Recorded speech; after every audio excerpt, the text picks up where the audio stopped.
ಕನಕಪುರ ನಗರದಲ್ಲಿರುವ ಗ್ರಾಮ ವಿದ್ಯಾ ಪ್ರಚಾರಕ ಸಂಘದ ಆಶ್ರಯದಲ್ಲಿ ನಡೆಯುತ್ತಿರುವ ರೂರಲ್ ಪಿಯು ಕಾಲೇಜು ಪ್ರಸಕ್ತ ಸಾಲಿನ ಪಿಯು ಪರೀಕ್ಷೆಯಲ್ಲಿ ಶೇಕಡಾ 86.63ರಷ್ಟು ಫಲಿತಾಂಶವನ್ನು ಪಡೆದುಕೊಂಡಿದೆ ಎಂದು ಸಂಘದ ಅಧ್ಯಕ್ಷರಾದ ಎಚ್.ಕೆ. ಶ್ರೀಕಂಠೂರ್ ಅವರು ಪತ್ರಿಕಾಗೋಷ್ಠಿಯಲ್ಲಿ ತಿಳಿಸಿದ್ದಾರೆ. ಆರ್ಎಸ್ ಕಚೇರಿಯಲ್ಲಿ ನಡೆದ ಪತ್ರಿಕಾಗೋಷ್ಠಿಯಲ್ಲಿ ಮಾತನಾಡಿದ ಅವರು, ಕಳೆದ 3 ವರ್ಷಗಳ ಫಲಿತಾಂಶಕ್ಕಿಂತ ಈ ಬಾರಿ ಶೇಕಡಾ 26ರಷ್ಟು ಹೆಚ್ಚು ಫಲಿತಾಂಶವನ್ನು ನಮ್ಮ ವಿದ್ಯಾರ್ಥಿಗಳು ತಂದುಕೊಟ್ಟಿದ್ದಾರೆ ಎಂದು ಹರ್ಷ ವ್ಯಕ್ತಪಡಿಸಿದರು.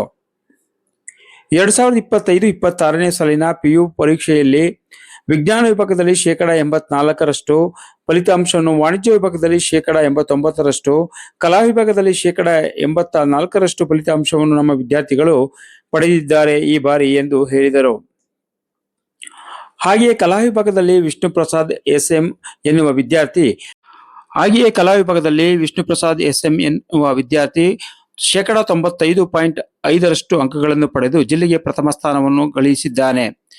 ಯೋಗೀಶ್ 96.17 ಅಂಕಗಳನ್ನು, ನಿಶೀಲಾ 91.83 ಅಂಕಗಳನ್ನು ಗಳಿಸಿದ್ದಾರೆ. ವಾಣಿಜ್ಯ ವಿಭಾಗದಲ್ಲಿ ಟಿಎಸ್ ನಿಸರ್ಗ 582 ಅಂಕಗಳನ್ನು, ಮದೀನಾ ಬಾನು 587 ಅಂಕಗಳನ್ನು, ಹರ್ಷಿತಾ 578 ಅಂಕಗಳನ್ನು ಪಡೆದಿದ್ದಾರೆ. ವಿಜ್ಞಾನ ವಿಭಾಗದಲ್ಲಿ ಚೈತನ್ಯ ಬಿ 567 ಅಂಕಗಳನ್ನು, ಶುಭಾ 567 ಅಂಕಗಳನ್ನು, ಚೂಡಾಮಣಿ 563 ಅಂಕಗಳನ್ನು ಪಡೆಯುವ ಮೂಲಕ ತಾಲೂಕಿನಲ್ಲಿ ಅತಿ ಹೆಚ್ಚು ಅಂಕ ಗಳಿಸಿದ ವಿದ್ಯಾರ್ಥಿಗಳಾಗಿದ್ದಾರೆ ಎಂದು ತಿಳಿಸಿದ್ದಾರೆ. ಪ್ರಸಕ್ತ ಸಾಲಿನಲ್ಲಿ 419 ವಿದ್ಯಾರ್ಥಿಗಳು ಪರೀಕ್ಷೆಗೆ ಹಾಜರಾಗಿದ್ದು, 58 ಜನ ವಿದ್ಯಾರ್ಥಿಗಳು ಅತ್ಯುತ್ತಮ ಶ್ರೇಣಿಯಲ್ಲಿ ಪಾಸಾಗಿದ್ದು, 219 ವಿದ್ಯಾರ್ಥಿಗಳು ಪ್ರಥಮ ಶ್ರೇಣಿಯಲ್ಲಿಯೂ, 65 ಜನ ವಿದ್ಯಾರ್ಥಿಗಳು ದ್ವಿತೀಯ ಸ್ಥಾನದಲ್ಲಿಯೂ ಹಾಗೂ 21 ಜನ ತೃತೀಯ ಶ್ರೇಣಿಯಲ್ಲಿ ಪಾಸಾಗುವ ಮೂಲಕ ಶೇಕಡಾ 86.63ರಷ್ಟು ಫಲಿತಾಂಶವನ್ನು ನಮ್ಮ ಕಾಲೇಜಿಗೆ ತಂದುಕೊಟ್ಟಿದ್ದಾರೆ ಎಂದು ತಿಳಿಸಿದರು. ಈ ಫಲಿತಾಂಶವನ್ನು ಪಡೆಯಲು ನಮ್ಮ ಕಾಲೇಜಿನ ಎಲ್ಲ ಬೋಧಕೇತರ ಸಿಬ್ಬಂದಿಗಳಿಗೆ ಹಾಗೂ ವಿದ್ಯಾರ್ಥಿಗಳ ಪೋಷಕರಿಗೆ ಕಾರಣರಾಗಿದ್ದು ಎಲ್ಲರಿಗೂ ಅಭಿನಂದನೆ ಸಲ್ಲಿಸುತ್ತೇನೆ ಎಂದು ಹೇಳಿದರು. ಈ ಪತ್ರಿಕಾಗೋಷ್ಠಿಯಲ್ಲಿ ಸಂಸ್ಥೆಯ ಕಾರ್ಯದರ್ಶಿ ಪುಟ್ಟಸ್ವಾಮಿ, ಖಜಾಂಚಿ ಮಂಜುನಾಥ್, ಹಿರಿಯ ನಿರ್ದೇಶಕರಾದ ಎಂಎಲ್ ಶಿವಕುಮಾರ್, ಪಿಯು ಪ್ರಾಂಶುಪಾಲರಾದ ಕೆ ರುದ್ರೇಶ್, ಆಡಳಿತಾಧಿಕಾರಿ ರಾಮಚಂದ್ರೇಗೌಡ ಸೇರಿದಂತೆ ಕಾಲೇಜಿನ ಎಲ್ಲ ಸಂಯೋಜನೆಗಳ ವಿಭಾಗದ ಮುಖ್ಯಸ್ಥರುಗಳು, ವಿದ್ಯಾರ್ಥಿಗಳು, ಪೋಷಕರು ಉಪಸ್ಥಿತರಿದ್ದರು.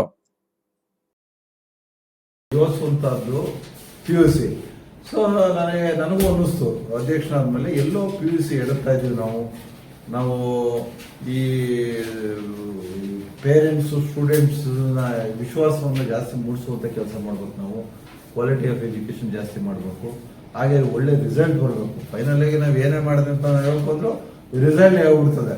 ನಾವು ಭಾರಿ ನಮ್ಮ ಬಗ್ಗೆ ನಾವು ಹೊಗಳ್ಕೊಳ್ಳೋ ಪ್ರಶ್ನೆ ಬರಲ್ಲ. ಹಾಗಾಗಿ ಈಗ 2 ವರ್ಷ ಕಂಪೇರ್ ಮಾಡಿದ್ರೆ ಈ ವರ್ಷ ನಮಗೆ ಒಳ್ಳೆ ರಿಸಲ್ಟ್ ಬಂದಿದೆ. ಅದನ್ನು ನಾನು ಸಂತೋಷದಿಂದ ನಿಮಗೆಲ್ಲ ಹಂಚ್ಕೊಳ್ಳೋಕ್ಕೆ ಇಷ್ಟಪಡ್ತೀನಿ. ನಿಮಗೆ ಎಕ್ಸಾಂಪಲ್ ಹೇಳೋದಾದರೆ, ಈಗ ಅದರಲ್ಲಿ ಈ PUCನಲ್ಲಿ ಹಳೆ ರಿಸಲ್ಟಲ್ಲಿ ಇರುತ್ತೋ ಹಳೆದು 59% ಹಾಕ್ಕೊಡ್ತೀವಿ. ನಿಮಗೊಂದು ಎಕ್ಸಾಂಪಲ್ ಹೇಳೋದಾದರೆ, ನಾವು 23-24 ಬಂದವರು ನಾವು. ಆಮೇಲೆ 24-25, ಈಗ 25-26 3 ವರ್ಷದ PU ಕಾಲೇಜಿನಲ್ಲಿ ಆಡಳಿತ ಮಂಡಳಿ ಅಧಿಕಾರದಲ್ಲಿ ಮಾಡಿರುವಂಥದ್ದು. ನೋಡಿ, first 23-24 73.22% over all science, arts, ಕಾಮರ್ಸಲ್ಲಿ ಇದ್ದಂಥದ್ದು. ಬಟ್ ಎಲ್ಲ ಪ್ರಯತ್ನ ಪಟ್ಟರು ನಾವು ಹೋದ ವರ್ಷ ಅಚೀವ್ ಮಾಡೋಕ್ಕಾಗಲ್ಲ. 24-25 ಬರೀ 59.92% ಬಂದಿದೆ. ಬಟ್ ಈ ವರ್ಷ ಎಲ್ಲಿ ಇದು ಕನಕಪುರದ ಹೇಳ್ತಾ ಇರೋದು, ಕನಕಪುರ PU ಕಾಲೇಜ್ ಹೇಳ್ತಾ ಇರೋದು, ಈ ವರ್ಷ 86.63 86.63 ಬಂದಿದೆ. ಅಂದರೆ ನಾವು ಹೋದ ವರ್ಷ ಕಂಪೇರ್ ಮಾಡಿದ್ರೆ ಆಲ್ಮೋಸ್ಟ್ 27% ರಿಸಲ್ಟು ನಮಗೆ ಒಳ್ಳೆಯದಾಗಿದೆ ಇದರಲ್ಲಿ. ಹಾಗಾಗ್ಬಿಟ್ಟು ಇದೊಂದು ಎಲ್ಲೋ ಒಂದು ಸ್ವಲ್ಪ ಒಳ್ಳೆ ಸಾಧನೆ ಮಾಡಿದೆ ನಮ್ಮ ಸಂಸ್ಥೆ, ನಮ್ಮ PU ಕಾಲೇಜು, ಪ್ರಿನ್ಸಿಪಾಲು, ಅಡ್ಮಿನಿಸ್ಟ್ರೇಟ್ರು, ಎಲ್ಲ ಫ್ಯಾಕಲ್ಟಿಯಿಂದ ಹಿಡಿದು ನಮ್ಮ ಪ್ರಯತ್ನ ಎಲ್ಲ ಸೇರಿ. ಸೊ ಇದನ್ನು ಒಳ್ಳೆಯದನ್ನು ನಾನು ಹಂಚ್ಕೊಳ್ಳೋಕೆ ಶುರು ಮಾಡ್ತೀನಿ. ಹಾಗೇನೆ ಅಲ್ಲಿ ಕಾಮರ್ಸು PU ಇದಿದೆ, ಕಾಮರ್ಸು ಆರ್ಟ್ಸು ಸಾತ್ನೂರಲ್ಲಿ. ಅಲ್ಲಿ ಏನಾಗಿದೆ ಅಂತಂದರೆ 100% ಬಂದಿದೆ. ಯಾವುದರಲ್ಲಿ? ಕಾಮರ್ಸಲ್ಲಿ 100% ಬಂದಿದೆ. ಸಾತ್ನೂರು ಕೂಡ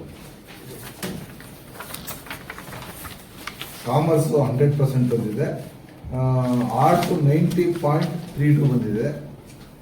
ಒಟ್ಟು 95.94 ಆಲ್ಮೋಸ್ಟ್ 96% ರಿಸಲ್ಟನ್ನು ಅಲ್ಲಿ ಕೊಡ್ತಾ ಇದ್ದೀವಿ. ಬಟ್ ಇದರಲ್ಲಿ ಏನು ಒಂದು ವಿಚಾರ ಅಂದರೆ, ನಮ್ಮಲ್ಲಿ ಯಾರು ಎಲ್ಲ ಮೆರಿಟೆಡ್ ಸ್ಟೂಡೆಂಟ್ಸ್ ಪಿಕ್ ಮಾಡಿ ನಾವು ಮಾಡಲ್ಲ. ನಮ್ಮಲ್ಲಿ ಬಡವ್ರ ಮಕ್ಕಳು ಬರ್ತಾರೆ, ಎಜುಕೇಷನ್ನ ಮಕ್ಕಳು ಫಾಲೋ ಮಾಡದೇ ಇರೋ ಪೇರೆಂಟ್ಸ್ ಅದಾವೆ. ಎಷ್ಟೋ ಜನ ಅವ್ರ ಜೀವನದ ಹೋರಾಟ ಇದರಲ್ಲಿ ಅವ್ರ ಮಕ್ಕಳಿಗೆ ಏನು ಕೊಡಬೇಕೋ, ಎಜುಕೇಟೆಡ್ ಪೇರೆಂಟ್ಸ್ ಏನೇನು ಕೊಡ್ತಾರೋ ಮಕ್ಕಳಿಗೆ ಗಮನ ಅಷ್ಟು ಕೊಡೋಕ್ಕಾಗದೇ ಇರುವಂಥದ್ದು ಇದೆ. ಫೈನಾನ್ಷಿಯಲ್ ತೊಂದರೆ ಇರುವಂಥ ಮಕ್ಕಳವ್ರೆ. ಸೊ ಈ ನೆಲೆ ಇರೋರೇ ಬರೋದು. ಬಹುಶಃ ನಾವು ಇನ್ನೂ ಒಳ್ಳೆ ಪರ್ಸೆಂಟೇಜ್ ಮೇಲೆ ಪಿಕ್ ಮಾಡಿ ಎಲ್ಲ ಟ್ರೈನ್ ಅಪ್ ಮಾಡಿ ಎಲ್ಲ ಮಾಡಿದ್ರೆ ಇದೇನು ಇನ್ನೂ ಈಗ ಜಾಸ್ತಿ ತಗೋದು. ಈಗ ನಾನು ಬೆಳಗ್ಗೆ ನಾನು ಇವ್ರ ಹತ್ರ ಮಾತಾಡ್ತಿದ್ದೆ, ಇಲ್ಲಿ ನಮ್ಮ ಆರ್ವಿ ಕಾಲೇಜು ಚೇರ್ಮನ್ ಶ್ಯಾಮ್ ಹತ್ರ ಮಾತಾಡ್ತಿದ್ದೆ, ನಮ್ಮ ಫ್ರೆಂಡ್ ಅವರು. ಅಲ್ಲಿ ನೋಡಿದ್ರೆ ಎಲ್ಲ 100% 100%. ನೀವು ಆರ್ಟ್ಸ್ ತಗೊಳ್ಳಿ, ಇದು ತಗೊಳ್ಳಿ, ಇದು ಆಮೇಲೆ ಎಷ್ಟು ಎಲ್ಲ 95 ಮೇಲೆ ಇವರೇ ಬರೀ ಡಿಸ್ಟಿಂಕ್ಷನ್ ಜಾಸ್ತಿ, ಆಮೇಲೆ ಫಸ್ಟ್ ಕ್ಲಾಸ್ ಜಾಸ್ತಿ. ಅಲ್ಲಿ ಥರ್ಡ್ ಕ್ಲಾಸ್ ಸೆಕೆಂಡ್ ಕ್ಲಾಸ್ ಬಂದಿದ್ರು ಮಿನಿಮಮ್. ಅಲ್ಲಿ ಥರ್ಡ್ ಕ್ಲಾಸ್ ಇಲ್ವೇ ನಾವು ಅವ್ರು ನನಗೆ ಕಳಿಸಿದ್ರು. ಆದರೆ ನಮಗೂ ಇದರಲ್ಲಿ ಏನಾಗ್ತದೆ, ನಮ್ಮ ಮಟ್ಟದಲ್ಲಿ ನಮ್ಮ ಸ್ಟೂಡೆಂಟ್ಸ್ ಬರೋ ಬ್ಯಾಕ್ಗ್ರೌಂಡು, ಅವ್ರು ಬರೋ ವಾತಾವರಣ, ಅವ್ರಿಗೆ ಸಿಗುವಂಥ ಬ್ಯಾಕ್ ಸಪೋರ್ಟು ಪೇರೆಂಟ್ಸಿಂದ ಆಗಲಿ ಅಥವಾ ಸಮಾಜದಿಂದ ಆಗಲಿ ಕಂಪೇರ್ ಮಾಡಿದ್ರೆ, ಈಗ ಆರ್ವಿ ಕಾಲೇಜ್ ಸೇರಿಸೋರೆಲ್ಲ ಅಲ್ಲೆಲ್ಲ 1,30,000 50,000 ಚಾರ್ಜ್ ಮಾಡ್ತಾರೆ. ಸೊ ಅವರೆಲ್ಲ ಆರ್ಥಿಕವಾಗಿ ಸ್ಟ್ರೆಂತ್ ಇರುವಂತಾರೆ. ನೀವು ಕೂಡ ನಿಮ್ಮ ಮಕ್ಕಳು ಎಷ್ಟೋ ಸೇರಿಸೋದು ಇದ್ದೀರಾ, ಕೃಷ್ಣಮೂಲಿದ್ರೆ ಇದು ಸೇರಿಸಿರ್ಬೇಕು, ಯಾವುದೋ ಮೆಡಿಕಲ್ ಸೇರಿಸಿರ್ಬೋದು ಮಕ್ಕಳ. ಸೊ ನಿಮ್ಗೆ ಅವೇರ್ನೆಸ್ ಇರೋದಕ್ಕೆ ಅವ್ರಿಗೆಲ್ಲ CET ಕೊಟ್ಟು ಹೋಗ್ತಾ ಇದ್ದಾರೆ. ಸೊ ಅಂಥವ್ರಲ್ಲಿ ಸೇರ್ತಾರೆ. ಬಟ್ ಇಲ್ಲ, ಅಂಥವ್ರಿಲ್ಲ. ಪೇರೆಂಟ್ಸ್ಗೆ ಏನು ಗೊತ್ತಿಲ್ಲ. ನನ್ನ ಮಗನ PUC ಹಾಕಿದ್ದೀನಿ. ಕೆಲವರು SLC PUC ಡಿಗ್ರಿ ಮಾಡಿರೋ ಪೇರೆಂಟ್ಸ್ ಆದರೆ ಒಂದು ಸ್ವಲ್ಪ ಅವೇರ್ನೆಸ್ ಇದೆ. ಮೋಸ್ಟ್ ಆಫ್ ದ ಪೇರೆಂಟ್ಸ್ಗೆ ಅವೇರ್ನೆಸ್ ಇಲ್ಲ. ಅವ್ರಿಗೇನು PUC ಮಾಡ್ತಾನೆ ಮಾಡಬೇಕು, ಡಿಗ್ರಿ ಮಾಡ್ತಾನೆ ಮಾಡಬೇಕು, ಅವನಿಗೇನೋ ಒಂದು ಮುಂದಕ್ಕೆ ಒಂದು ಜಾಬ್ ಸೆಟ್ ಆಗಬೇಕು, ಈ ಮನಸ್ಸಿಗೆ ಇರ್ತದೆ. ಬಟ್ ನನಗೆ ಸಂತೋಷ ಆದದ್ದು ಏನಂತ ಅಂದರೆ, ನಮ್ಮಲ್ಲಿ ಹೆಚ್ಚಿಗೆ ಬಂದಿರೋದೇ ಈಗ ಏನು ಡಿಸ್ಟಿಂಕ್ಷನ್ ಫಸ್ಟ್ ಕ್ಲಾಸ್. ಅದೊಂದು ಇದೇನು ಬಂದಿದೆ ಏನೋ ರಿಸಲ್ಟು, ಒಳ್ಳೆ ರಿಸಲ್ಟ್ ಏನು 95% 87 ಅದು ಅದ್ರ ಜೊತೆಗೆ ಏನಾಗಿದೆ ಇಲ್ಲಪ್ಪ, ಇದು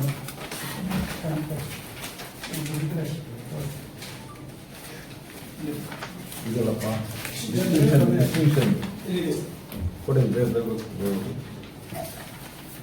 ಇದೆಲ್ಲ ಒಂದೊಂದಲ್ಲ, ಒಟ್ಟಿಗೆ ಕೊಡಿ, ಒಟ್ಟಿಗೆ ಡಿಸ್ಟಿಂಕ್ಷನ್ ಇಲ್ಲ ಬಿಡಿ. ನೀವು ಸುಮ್ಮನೆ ಎಕ್ಸಾಂಪಲ್ ಹೇಳ್ತೀನಿ, 490 ಜನ ತಗೊಂಡವ್ರೆ ಕನಕಪುರದಲ್ಲಿ ಸ್ಟೂಡೆಂಟ್ಸ್ ಎಕ್ಸಾಮ್ ಕೊಟ್ಟವರು. ಅದರಲ್ಲಿ 58 ಜನ ಡಿಸ್ಟಿಂಕ್ಷನ್ ತಗೊಂಡವ್ರು, ಆಯ್ತಾ. 219 ಜನ ಫಸ್ಟ್ ಕ್ಲಾಸ್. ಈ ಫಸ್ಟ್ ಕ್ಲಾಸ್ ಏನು ಹುಡುಗರು ತಗೊಂಡಾರೆ ಸ್ಪೆಷಲ್ ಸೈನ್ಸ್ ಸ್ಟೂಡೆಂಟ್ಸು. 219 ಜನ ಇವೆಲ್ಲ ಸೇರಿದ್ರೆ ನಮ್ಮಲ್ಲಿ 370 ಜನ ಡಿಸ್ಟಿಂಕ್ಷನ್ ಫಸ್ಟ್ ಕ್ಲಾಸ್ ತಗೊಂಡವ್ರೆ.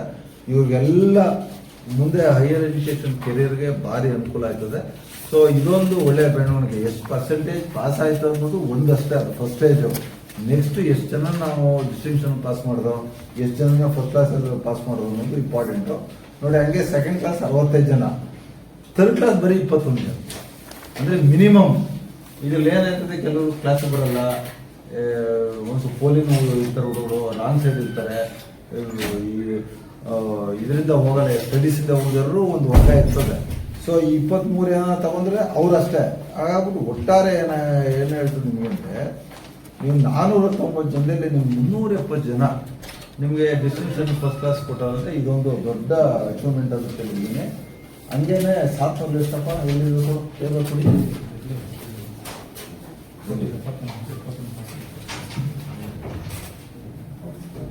ನೋಡಿ, 71 ಜನಕ್ಕೆ 74 ಜನ ಪಾಸ್ ಮಾಡೋರು ಸಾತ್ನೂರಲ್ಲಿ. ಟೋಟ್ಲು 71 ಜನಕ್ಕೆ 74 ಜನ ಮಾಡಿದ್ರೆ 3 ಜನ ಫೇಲ್ ಆಗಿರೋದು, ಆಯ್ತಾ. ಅದರಲ್ಲಿ ಈ ಡಿಸ್ಟಿಂಕ್ಷನ್ 71ರಲ್ಲಿ 11 ಜನ ಡಿಸ್ಟಿಂಕ್ಷನ್ ಅದೇ, 48 ಹುಡುಗರು ಫಸ್ಟ್ ಕ್ಲಾಸ್. ಅಂದರೆ ಆಲ್ಮೋಸ್ಟ್ ನಿಮಗೆ 59, 71ರಲ್ಲಿ ಹೋಗಿದೆ. 8 ಮಕ್ಕಳು ಸೆಕೆಂಡ್ ಕ್ಲಾಸ್ ತಗೊಂಡ್ರೆ, ಬರೀ 4 ಹುಡುಗರು ಥರ್ಡ್ ಕ್ಲಾಸ್ ತಗೊಂಡವ್ರೆ. ಸೊ ಇದೇನು ಎಲ್ಲ ತೋರಿಸ್ತಾ ಇದೆ ಅಂತಂದರೆ, ರಿಸಲ್ಟ್ ಜೊತೆ ನಮ್ಗೆ ಆದ್ಯತೆ ಇದೆ. ಮಕ್ಕಳನ್ನ ಡಿಸ್ಟಿಂಕ್ಷನ್ನು ಫಸ್ಟ್ ಕ್ಲಾಸಲ್ಲಿ ಪಾಸ್ ಮಾಡಿಸಿದ್ರೆ ಮಾತ್ರ ಅವ್ರಿಗೆ ಮುಂದಿನ ಭವಿಷ್ಯ ಜಾಸ್ತಿ ಇರುತ್ತೆ ಅಂತ. ಈಗ ಬಹುಶಃ ಮುಂದೆ ವರ್ಷ ಇದೇ ಎಲ್ಲ ಅಲ್ಟಿಮೇಟ್ ಏನೋ ಸಾಧನೆ ಅಂತ ನಾನು ಒಪ್ಕೊಳ್ಳಲ್ಲ. ಬಟ್ ಒಳ್ಳೆ ದಿಕ್ಕಿನಲ್ಲಿ ಬಂದಿದೆ. 2 ವರ್ಷದ ಕಂಪೇರ್ ಮಾಡಿದ್ರೆ ಒಳ್ಳೆ ದಿಕ್ಕಿನಲ್ಲಿ ಸಾಗಿದೆ. ಬಹುಶಃ ನಾನು ಮುಂದೆ ವರ್ಷ ಏನಾಗುತ್ತೆ, ಈಗ ಬೇಸು ತಂದಿದೆ. ನಿಮ್ಗೆ ಗೊತ್ತಿರಬೇಕು ಬೇಸ್ ಅಂತಂದ್ರೆ ಬೇಸ್ ಇದು ಬೇಸ್ ಟ್ಯೂಷನ್ ಇನ್ಸ್ಟಿಟ್ಯೂಷನ್ ಇದೆ. ಬೇಸ್ ಇನ್ಸ್ಟಿಟ್ಯೂಷನ್ ಬೆಂಗಳೂರಲ್ಲಿ ಭಾರಿ ದೊಡ್ಡ ಸಂಸ್ಥೆ, ನಿಮಗೆಲ್ಲ ಗೊತ್ತಿದೆ. 10,000 ಜನ ಮಕ್ಕಳಿಗೆ ಬೇಸಲ್ಲಿ ಓದ್ತಾ ಇರೋದು ಮಕ್ಕಳುಗಳು. ಅವರು ಗ್ರಾಮಾಂತರ ಪ್ರದೇಶಕ್ಕೆ ಎಲ್ಲೂ ಬಂದಿಲ್ಲ. ಈಗ ಬೇಸ್ ಸಂಸ್ಥೆ ನಮ್ಮ ಹತ್ರ MOU ಆಗಿದೆ. ಬೇಸ್ ಸಂಸ್ಥೆಗೆ ಭಾರಿ ಕೇಳ್ಕೊಂಡು ತಂದಿರೋದು ಅದೇ. ಇಲ್ಲೇ ಓಲ್ಡ್ ಸ್ಟೂಡೆಂಟ್ ಒಬ್ರು ಅಲ್ಲಿ ಒಳ್ಳೆ ಪೊಸಿಷನ್ ಅವರೇ, ಆ ಪ್ರಕಾಶ್ ಅಂತ ನಮ್ಮ ಎಬ್ಬಿಲ್ಮೆಟ್ ಹುಡುಗ. ಆ ಹುಡುಗನ ಕೇಳ್ಕೊಂಡು ನಾನು ಒಂದು ಸೇವೆ ಮಾಡಬೇಕು, ಈ ಸಂಸ್ಥೆಯಿಂದ ನಾನು ಈ ಮಟ್ಟಕ್ಕೆ ಬೆಳೆದಿದ್ದೀನಿ ಅಂತ ಅವರು ಆ CEO ಒಪ್ಪಿಸಿ ಅವ್ರನ್ನೆಲ್ಲ ಕರ್ಕೊಂಡ್ಬಂದು ನಮ್ಮ MOU ಆಗಿದೆ. ಬಹುಶಃ ನಿಮಗೆಲ್ಲ ಗೊತ್ತು ಬೇಸ್ ಯಾವ ಲೆವೆಲ್ಗೆ ಸ್ಟ್ಯಾಂಡರ್ಡ್ ಇರ್ತದೆ ಅಂತ. ಸೊ ಅದು ಬರೀ 75,000. ನೀವು ಹೊರಗಡೆ 1,30,000. ಅಲ್ಲಿ RV ಕಾಲೇಜ್ ಅವ್ರು ಮಾಡೋರು ಅಂತ ಇದರಲ್ಲಿ ಹರವಳ್ಳಿ, ಅಲ್ಲಿ 1,80,000. ಬರೀ 75,000 ರೂಪಾಯಿಗೆ ನಾವು ಒಪ್ಪಿಸಿ, ಯಾವುದೇ ಕಾರಣಕ್ಕೂ ಲಕ್ಷ ಅಂದ್ರೆ ನಾವು ಕಟ್ಟೋಕೆ ಶಕ್ತಿ ಇಲ್ಲ ನಮ್ಮ ಮಕ್ಕಳಿಗೆ. ಅವ್ರ ತಂದೆ ತಾಯಿ ಅಂದ್ರೆ ವಂಚಿತರಾಗ್ತಾರೆ. ಮಕ್ಕಳು ನಾವು ಓದಿಸೋಕ್ಕಾಗಲ್ಲ, ಒಳ್ಳೆ CET ನೀಟ್ ಕೊಡೋಕ್ಕಾಗಲ್ಲ. ಅವರು ಇಂಜಿನಿಯರಿಂಗೋ ಡಾಕ್ಟ್ರೋ ಪ್ರೊಫೆಷನಲ್ ಕೋರ್ಸು ಅಗ್ರಿಕಲ್ಚರ್ ಹೋಗಕ್ಕೆ ಸಾಧ್ಯವಿಲ್ಲ. ಇದೊಂದು ಸೇವೆ ಅಂತ ಮಾಡಬೇಕು ಅಂತ ಭಾರಿ ರಿಕ್ವೆಸ್ಟ್ ಮಾಡ್ಕೊಂಡೆ. ಈಗೆಲ್ಲ ಅಡ್ವರ್ಟೈಸ್ಮೆಂಟ್ ಎಲ್ಲ ಬರ್ತಾವೆ, ಬೇರೆ ಸಂಸ್ಥೆ ಬರ್ತಾ ಇರೋದ್ರಿಂದ. ಆಮೇಲೆ ಈ ವರ್ಷದ ಇನ್ನೇನೇನೋ ಇಲ್ಲಿ ಸ್ಕೋಪ್ ಅದ ಇಂಪ್ರೂವ್ಮೆಂಟ್ಗೆ ಫ್ಯಾಕಲ್ಟಿ ದೃಷ್ಟಿಯಿಂದ ನಾವು ಇನ್ನೂ ಹೈಯರ್ ಲೆವೆಲ್ಗೆ ಹೋಗ್ಬೇಕಾದ್ರೆ ನಾವು ಪರ್ಸೆಂಟೇಜಲ್ಲಿ ಏನು ಮಾಡಬೇಕು ಅನ್ನೋದು ಗಮನ ನಮಗೆ ಇನ್ನೂ ಒಂದು ಸ್ವಲ್ಪ ಹಿಡಿತ ಸಿಕ್ಕಿದೆ. PUC ಕಾಲೇಜು ಆ ದಿನದಲ್ಲಿ ಹೋಗ್ತೀವಿ ಅಂತ ನಾನು ಹೇಳ್ಕೊಂಡು ಮಾಡ್ತೀನಿ. ಹಾಗೆ ನೋಡಿ, ಈ ಒಂದು ಮಗು ವಿಷ್ಣು ಪ್ರಸಾದ್ ಅಂತ ವಿಷ್ಣು ಮಗು ಭಾರಿ ಹಳ್ಳಿಯಿಂದ ಬಂದಿರೋ ಹುಡುಗ. ಯಾವ್ದೆಂತ ದುಡ್ಡು ಎಪ್ಪದು ಸುಂಟ್ರ ದೊಡ್ಡಿ ಅಂತ ಇದರಲ್ಲೇ ಇದೆ ಅಂತ ಯಾರು ಈ ಸ್ಕೋರ್ಡ್ 98.5%. ಹೈಯೆಸ್ಟ್ ಟಾಪರ್ ನಮ್ಮ ಜಿಲ್ಲೆಗೆ. ಆರ್ಟ್ಸ್ ಎಲ್ಲ ಹೈಯೆಸ್ಟ್ ಟಾಪರ್. ಈ ಕನಕಪುರ ತಾಲೂಕಲ್ಲಿ ನಮ್ಗೆ ಇದೊಂದರಲ್ಲೇ ಬಂದದ್ದು. ಈ ಸೈನ್ಸು ಇದು ಅಲ್ಲಿ BGS ಕೊಟ್ಟೋಗಿದೆ, ಅರ್ಥ ಆಯ್ತಾ. ಆರ್ಟ್ಸ್ ಅಲ್ಲಿ ಕನಕಪುರ ಇನ್ಸ್ಟಿಟ್ಯೂಷನ್ ನಮಗೆ ಬಂದದ್ದು. ಈ ಹುಡುಗ ತಗೊಂಡ ನೋಡಿ, ಅವ್ರ ತಂದೆ ಡ್ರೈವರ್ ಅಂತೆ. ಪಾಪ ಅವರು ಅವ್ರ ತಾಯಿ ಇಲ್ಲೇ ಓದಿರುವಂಥವ್ರು. ಸೊ ಈ ಹುಡುಗನ ಕೇಳಿದ್ರೆ ಏನು ಮಾಡ್ತೀಯ ಅಂತ, ನಾನು UPSC ಎಕ್ಸಾಮ್ ತಗೋತೀನಿ, ನಾನು ಓದಬೇಕು, ಆರ್ಟ್ಸ್ ತಗೊಂಡಿದ್ದೆ, ಅದಕ್ಕೆ ನಾನು ಸೈನ್ಸ್ ತಗೋದೆ ಅಂತ ಹೇಳುತ್ತೆ. ಸೊ ಆಗ್ಬಿಟ್ಟು ನಾನು ಎಲ್ಲರ ನಮ್ಮ ಸಂಸ್ಥೆ ದೃಷ್ಟಿಯಿಂದ ಪರಿಚಯ ಮಾಡಿ ಅಭಿನಂದಿಸೋಕೆ ಇಷ್ಟಪಡ್ತೀನಿ. ಬಟ್ ನಾವು ಮಾಡ್ಬೋದು, ನಾವು ಟಾಪರ್ಸ್ನ ತಯಾರಿ ಮಾಡ್ಬೋದು.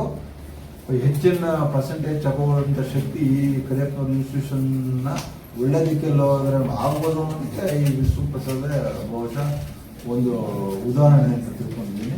ಹಾಗೆ ನಮ್ಮ ಹೆಣ್ಮಕ್ಳೆಲ್ಲ ಬಂದವ್ರೆ, ಅವರು ಎಲ್ಲ ಹೆಣ್ಮಕ್ಳು ಎಲ್ಲ ಅವರೆಲ್ಲ ಡಿಸ್ಟಿಂಕ್ಷನ್ ತಗೊಂಡಿರುವಂಥ ಹೆಣ್ಮಕ್ಳುಗಳು, ಕಾಲೇಜ್ ಟಾಪರ್ಸ್. ಯೋಗೀಶ್ ಯಾರು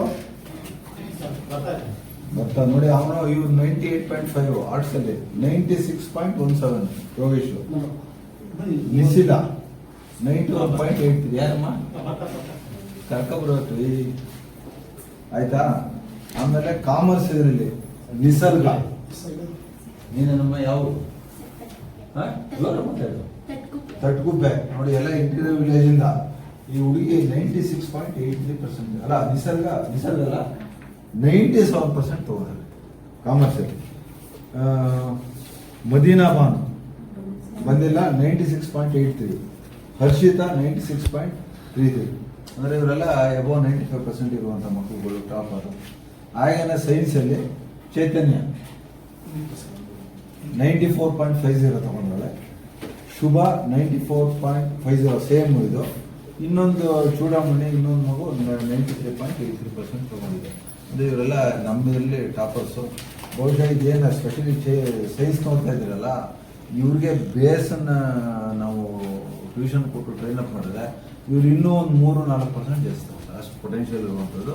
ಸೊ ಅದನ್ನ ಮುಂದೆ ವರ್ಷ ನಾವು ನೋಡ್ತೀವಿ ಅಂತೇಳಿ ಅವ್ರಿಗೂ ನಾನು ಸಂಸ್ಥೆ ಪರವಾಗಿ ಅಭಿನಂದನೆ ಸಲ್ಲಿಸಿ, ಅವ್ರಿಗೆ ಏನಾದರೂ ಈ ಯಾರು ಟಾಪರ್ಸ್ ಅವರೇ ಈ ಸಂಸ್ಥೆಯಿಂದ, ಆಡಳಿತ ಮಂಡಳಿಯಿಂದ ಏನು ಸಹಕಾರ ಬೇಕೋ ಆ ಮಕ್ಕಳು ಎತ್ತರಕ್ಕೆ ಇಲ್ಲೇ ಓದ್ತೀವಿ ಅಂದರೂ ಇಲ್ಲೇ ಕಾಮರ್ಸ್ ಇಲ್ಲೇ ಓದ್ಬೋದು, MBA ಮಾಡ್ಬೋದು. ಇವತ್ತು MBAಗೂ ಜಾಬ್ ಆಪರ್ಚುನಿಟೀಸ್ ಇದೆ. ಇವಾಗ ಏನು ಮಾಡಬೇಕು ಅಂದರೆ ನಾವೆಲ್ಲ ಇವ್ರಿಗೆ ಟಾಪರ್ಸ್ಗೆ ಇವ್ರಿಗೆಲ್ಲ ಈ ಫೀಸಲ್ಲಿ ಒಂದು ಸ್ವಲ್ಪ ಕನ್ಸೆಷನ್ ಕೊಟ್ಟು ಈ ಮಕ್ಕಳು ಭವಿಷ್ಯ ರೂಪಿಸೋಕ್ಕೆ ನಾವೆಲ್ಲ ಪ್ರಯತ್ನ ಮಾಡ್ತೀವಿ. ಥ್ಯಾಂಕ್ ಯು ಎಲ್ಲರಿಗೂ. ವಿಶಸ್ಸು ಹಾಂ ಕೂತ್ಕೊಳ್ಳಿ. ಸೊ ಇಷ್ಟು ವಿಚಾರ. ಸೊ ಈ ಒಟ್ಟಲ್ಲಿ ಈಗ ಏನಂದರೆ ಏನೇ ಸಂಸ್ಥೆ ಏನೇ ಇಂಪ್ರೂವ್ಮೆಂಟ್ ಆದರೂ ಫೈನಲ್ ಆಗಿ ಕೌಂಟ್ ಆಗೋದೇ ಅಕಾಡೆಮಿಕ್ ಅಚೀವ್ಮೆಂಟ್ ಅಷ್ಟೇ. ಏನೇ ಅನುಕೂಲ ಏನೇ ಮಾಡಲಿ, ನಾವು ಈ ಇನ್ಫ್ರಾಸ್ಟ್ರಕ್ಚರ್ ಡೆವಲಪ್ ಮಾಡಿದ್ವಿ, ಅನುಕೂಲತೆಗಳು ಡೆವಲಪ್ ಮಾಡಿದ್ದೀವಿ, ಕ್ಯಾಂಪಸ್ ಚೆನ್ನಾಗಿ ಮಾಡಿದ್ದೀವಿ. ಫೈನಲ್ ಆಗಿ ಅಕಾಡೆಮಿಕ್ ಪರ್ಫಾರ್ಮೆನ್ಸ್ ಹೇಳೋದು. ಬಹುಶಃ ನಮ್ಮ ಫ್ಯಾಕಲ್ಟಿ ಎಲ್ಲ ಯಾರು ಇಲ್ಲ ಅವ್ರು ಮಾಡ್ತಾವ್ರೆ ಆ ನಿಟ್ಟಿನಲ್ಲಿ ಎಲ್ಲ ಕೆಲಸ ಮಾಡ್ತಾ ಇರೋದ್ರಿಂದ ಬಹುಶಃ ಅವರ ಸಹಕಾರ ಇದೆ. ಯಾಕಂದರೆ ಎಲ್ಲ ಮ್ಯಾನೇಜ್ಮೆಂಟ್ ಹೆಚ್ಚು ಮಾಡೋಕ್ಕಾಗಲ್ಲ. ಎಲ್ಲ ಫ್ಯಾಕಲ್ಟಿಯವರು ನಮ್ಮ ಜೊತೆ ಸೇರೋದು ಮಾತ್ರ, ಇಬ್ಬರು ಕೈ ಜೋಡಿಸೋದು ಮಾತ್ರ ಬರೋದು. ಬಹುಶಃ ಈಗೆಲ್ಲ ಕೈ ಜೋಡಿಸುವಂಥವ್ರೆ ನಮ್ಮ ಫ್ಯಾಕಲ್ಟಿ ಉಳ್ಕೊಂಡಿರೋದು. ಸೊ ಹಾಗೆ ಮುಂದಿನ ಸ್ಕೂಲಲ್ಲಿ ಹೋಗ್ತಿರ್ತ ಒಂದೇ SSLC ಇರ್ತದೆ, ಅದೆಲ್ಲ ಒಂದು ಸಮಸ್ಯೆ. ಗರ್ಲ್ಸ್ ಹೈಸ್ಕೂಲಲ್ಲಿ ಪರ್ಫಾರ್ಮೆನ್ಸ್ ಚೆನ್ನಾಗಿರ್ತದೆ, ಸಾತ್ನೂರು ಚೆನ್ನಾಗಿರ್ತದೆ. ಮಲ್ಟಿಪರ್ಪಸ್ ಅಲ್ಲಿ ಇದರಲ್ಲಿ ಸ್ಟ್ರಗ್ಲಿಂಗ್. ಯಾಕೆಂದ್ರೆ ಒಂದು ಸ್ವಲ್ಪ ಈ ಒಂಥರ ಆಬ್ಸೆಂಟಿ ಪೇರೆಂಟ್ಸ್ ಅಂತೀವಲ್ಲ, ಗಮನ ಕೊಡೋದು ಪೇರೆಂಟ್ಸ್ಗಳು ಜಾಸ್ತಿ. ತಂದೇನೋ ಬಂದು ಬಿಟ್ಬಿಡ್ತಾರೆ, ಫಾಲೋ ಅಪ್ ಮಾಡಲ್ಲ, ನಾವು ಕರೆಸ್ತರು ಬರಲ್ಲ. ಸೊ ಆ ವಾತಾವರಣ ಅಲ್ಲಿದೆ. ಸೊ ಅದೊಂದು ಈಗ ನೋಡೋಣ, ಅಲ್ಲೂ ಏನೋ ಒಂದು ಒಳ್ಳೆ ರಿಸಲ್ಟ್ ಎಕ್ಸ್ಪೆಕ್ಟ್ ಮಾಡ್ತಾ ಇದ್ದೀನಿ ಈ ವರ್ಷ. ಅದು ಬಿಟ್ಟರೆ SSLC ಗರ್ಲ್ಸ್ ಹೈಸ್ಕೂಲು ಇವೆಲ್ಲ ನಮ್ಮ ತಾಲೂಕಲ್ಲಿ ಸುಮಾರು ಹೈಸ್ಕೂಲ್ಗಳು ಲೆಕ್ಕ ಹಾಕಿದ್ರೆ ನಾವು ಮುಂದೆನೇ ಇದ್ದೀವಿ. ಸೊ ಅದನ್ನು ಈಗ ಹತ್ತಿರದಲ್ಲಿ ರಿಸಲ್ಟ್ ಬರ್ತದೆ. ಆವಾಗಲೂ ಕೂಡ ನಿಮ್ಮ ಜೊತೆ ಒಂದು ಒಳ್ಳೆ ಸುದ್ದಿಯನ್ನು ಹಂಚ್ಕೊಳ್ಳೋ ಅಂತ ರಿಸಲ್ಟ್ ಬರ್ತದೆ ಅಂತ ತಿಳ್ಕೊಂಡು ನೀವು ಪದೇ ಹೇಳ್ತಾ ಇದ್ದೇನೆ ನಾನು. ಈ ಸಂಸ್ಥೆ ಬಗ್ಗೆ ಒಳ್ಳೆಯದ್ರ ಬಗ್ಗೆ, ಈ ಸಂಸ್ಥೆ ಬೆಳವಣಿಗೆ ಮೇಲೆ ನೀವೇ ಹಿಂದೆ ಏನೇನು ಕೊಡ್ತಾ ಇತ್ತು, ಮುಂದೆ ಏನೇನು ಮಾಡಬೇಕು ಅಂತ ನೀವೆಲ್ಲ ಓದಿರೋ ಎಷ್ಟೋ ಜನ ಇದ್ದೀರಾ. ಸೊ ನೀವು ನಿಮ್ಮದೇ ಇಮ್ಯಾಜಿನೇಷನಲ್ಲೂ ನಾವು ಮಾತಾಡ್ತಿದ್ರಿ, ಇದು ಮಾಡ್ಬೇಕು, ಅದು ಮಾಡ್ಬೇಕು, ಇದು ಮಾಡಬೇಕು ಅಂತ. ಆ ನಿಟ್ಟಿನಲ್ಲಿ ಹೋಗ್ತಾ ಇದ್ದೀವಿ ನಾವು. ಹಾಗಾಗಿ ನಿಮಗೂ ಕೂಡ ನಮ್ಮ ಸಂಸ್ಥೆಯಲ್ಲಿ ಬೇರೆ ಸಾಂಸ್ಕೃತಿಕ ಚಟುವಟಿಕೆ ಇರ್ಬೋದು, ಸ್ಪೋರ್ಟ್ಸ್ ಇರ್ಬೋದು, ತಪ್ಪರೆ ದೊಡ್ಡ ದೊಡ್ಡ ಸೆಮಿನಾರ್ಗಳು, ಇಂಟರ್ನ್ಯಾಷನಲ್ ಸೆಮಿನಾರ್ ಮಾಡೋದು, ಈ ಎಲ್ಲ ಆ್ಯಂಗಲಲ್ಲೂ ಈ ಸಂಸ್ಥೆ ಕೆಲಸ ಮಾಡಿ ಅದಕ್ಕೆ ಸರಿಯಾದ ಜನಗಳಿಗೆ ತಲುಪುವಂತ ಮಾಡ್ತಾ ಇರೋರು ನೀವು. ಹಾಗಾಗಿ ಈ ಸಂಸ್ಥೆ ಬಗ್ಗೆ ನೀವು ಸಹಕಾರ ಕೊಡ್ತಾ ಇರೋದಕ್ಕೆ ನಿಮಗೆಲ್ಲ ನಾನು ಅಧ್ಯಕ್ಷನಾಗಿ ಕೃತಜ್ಞತೆ ಸಲ್ಲಿಸೋಕೆ ಇಷ್ಟಪಡ್ತೀನಿ. ಮುಂದಿನ ದಿನಗಳಲ್ಲಿ ಇನ್ನೂ ಈ ಸಂಸ್ಥೆ ಎಷ್ಟು ಬೆಳೆಯುವಂಥ ಕೆಲಸ. ಯಾಕೆಂದರೆ ಇಲ್ಲಿಗೆ ನಿಲ್ಲಲ್ಲ.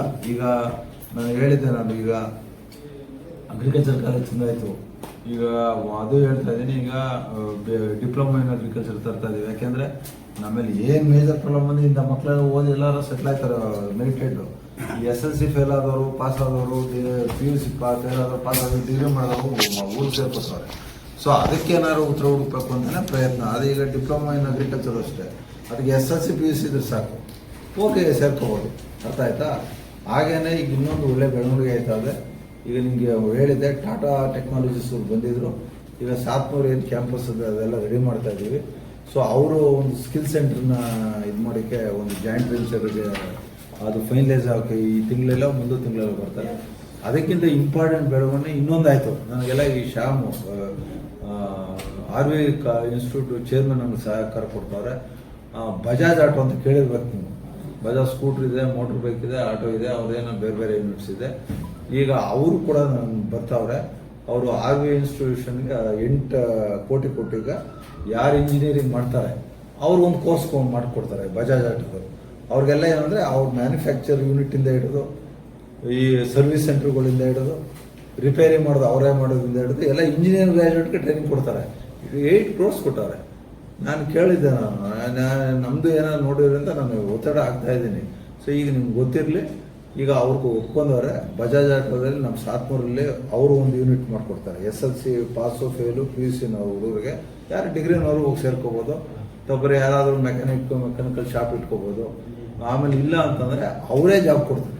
ಅವರು ಏನು ಸರ್ವಿಸ್ ಸೆಂಟರ್ಸ್, 100 ಸರ್ವಿಸ್ ಸೆಂಟರ್ ಅವೇ. ಸೊ ಅವರೇ ಅಲ್ಲೇ ಎಲ್ಲ ಅಬ್ಸರ್ವ್ ಮಾಡ್ಕೋತಾರೆ. ಅಂದರೆ ಅವರ ವಿದ್ಯೆಗೆ ತಕ್ಕಂತೆ SSLC ಮಾಡಿದವನು ಏನೋ ಕಲಿಸ್ಕೊಡ್ತಾರೆ, ಈ ಡಿಗ್ರಿ ಮಾಡಿದವನು ಇನ್ನೊಂದು ಲೆವೆಲ್ಲು. ನಮ್ಮೆಲ್ಲ ಜಾಗ ಇದೆ, ಒಂದು 2700 ಸ್ಕ್ವೇರ್ ಫೀಟ್ ಕೇಳೋರೆ. ಅದಕ್ಕೆಲ್ಲ ರೆಡಿ ಮಾಡಿಸ್ತಾ ಇದ್ದೀವಿ. 15ನೇ ತಾರೀಕು ಬರ್ತಾರೆ. ಪೂನಾದಿಂದ ಫೋನ್ ಮಾಡಿದ್ರು ಮೊನ್ನೆ. ಒಬ್ಬ ಎಕ್ಸಿಕ್ಯೂಟಿವ್ ಬಜಾಜ್ ಆಟೋದಿಂದ ಎಕ್ಸಿಕ್ಯೂಟಿವ್ ಬರ್ತಾವ್ರೆ. ಸೊ ಇನ್ಸ್ಪೆಕ್ಷನ್ ಬರ್ತಾವ್ರೆ ಅವರು.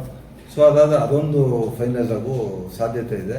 ಸೊ ಇವೆರಡಾದರೆ ಈ ಒಂದು ಮಾಮೂಲಿ ಕರಿಯಪ್ಪನ್ ಮಾಡೋದ್ರಿಂದ ರೆಗ್ಯುಲರ್ ಕೋರ್ಸನ್ನು ಇಂಪ್ರೂವ್ಮೆಂಟ್ ಮಾಡೋದು, ಒಂದು ಪ್ರೊಫೆಷನಲ್ ಕೋರ್ಸ್ ಈಗಾಗಲೇ ಇದಿದೆ, ಯಾವುದೋ BSc ಇದಿದೆ, ಯಾವುದು MBA ಇದೆ, MCA ಇದೆ, ಮಕ್ಕಳು ಸೇರಿಲ್ಲ, ಹಂಗಾಗ್ಬಿಟ್ಟು ಸದ್ಯಕ್ಕೆ ನಾವು ನಡೆಸ್ತಾ ಇಲ್ಲ.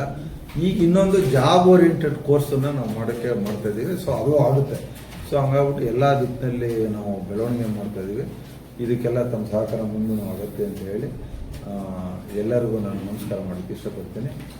ಎಲ್ಲ ನಮ್ಮ ಫ್ಯಾಕಲ್ಟಿನವರು ಯಾರ್ಯಾರು ಕಷ್ಟಪಟ್ಟು ನಿಂತವ್ರೆ, ಪ್ರಿನ್ಸಿಪಾಲ್ ಆಗ್ಬೋದು, ಅಡ್ಮಿನಿಸ್ಟ್ರೇಟರ್ ಆಗ್ಬೋದು, ಹಾಗೆ ಮ್ಯಾನೇಜ್ಮೆಂಟ್ಗಳು ಕೂಡ ಕೆಲವು ಇನ್ವಾಲ್ವ್ ಆಗಿ ಇದಕ್ಕೆಲ್ಲ ಎಂಕರೇಜ್ಮೆಂಟ್ ಕೊಟ್ಟವ್ರೆ. ಹಾಗೆ ಮಕ್ಕಳುಗಳು ಸಾಕಷ್ಟು ಹೋದವ್ರೆ, ಇಲ್ಲೊಂದು 6-7 ಜನ ಮಕ್ಕಳು ಬಂದವ್ರೆ. ಅವ್ರಿಗೂ ನಾನು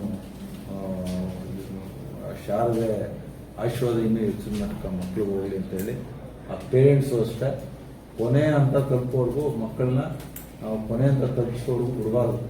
ನೀವು ಗೊತ್ತಾಯ್ತಾ, ಒಳ್ಳೆ ಮಗ, ಅಷ್ಟು ಈ ಜಿಲ್ಲೆಗೆ ಟಾಪರ್ ಅಂದರೆ ಅವ್ನು ಏನಾದರೂ ಅಚೀವ್ ಮಾಡೋಕ್ಕೆ ಸಾಧ್ಯತೆ ಇದೆ. ನೀವೇನಿದ್ರು ನಿಮ್ಮ ಗಮನ ನಿಮ್ಮ ಮಗ